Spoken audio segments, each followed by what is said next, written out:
Hello বন্ধুরা, good morning. আবার আজকে নিয়ে চলে এলাম একটা নতুন রেসিপিটা হচ্ছে মানকচু বাটা।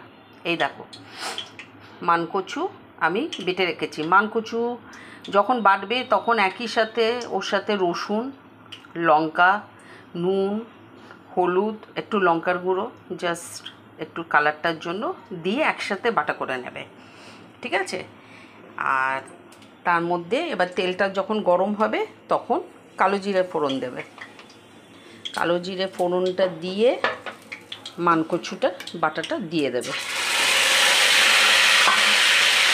এই রান্নাটাতে একটু তেল বেশি লাগে, তো তেলের সাথে কার্পণ্য করবে না, তেলটা ভালো মতো দেবে, কারণ এটা পুরোপুরি তেলের ওপর রান্নাটা।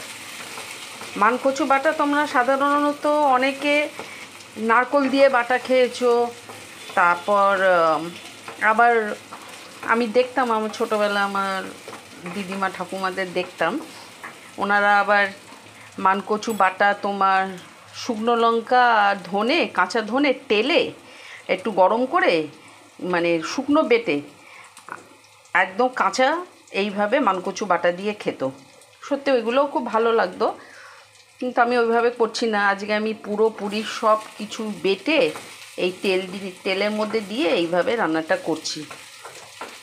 দেখো, রান্নাটা খুব ভালো লাগবে।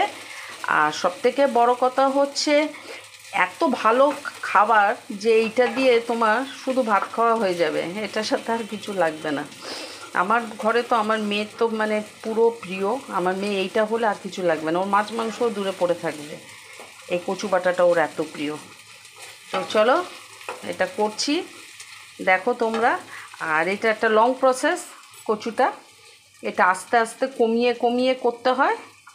তো এইভাবে তোমরা স্টার্ট করবে, আগে এইভাবে কচুটা রান্নাটা স্টার্ট করবে, তারপর জাস্ট আর কিছু না, ঢেকে কমিয়ে দেবে।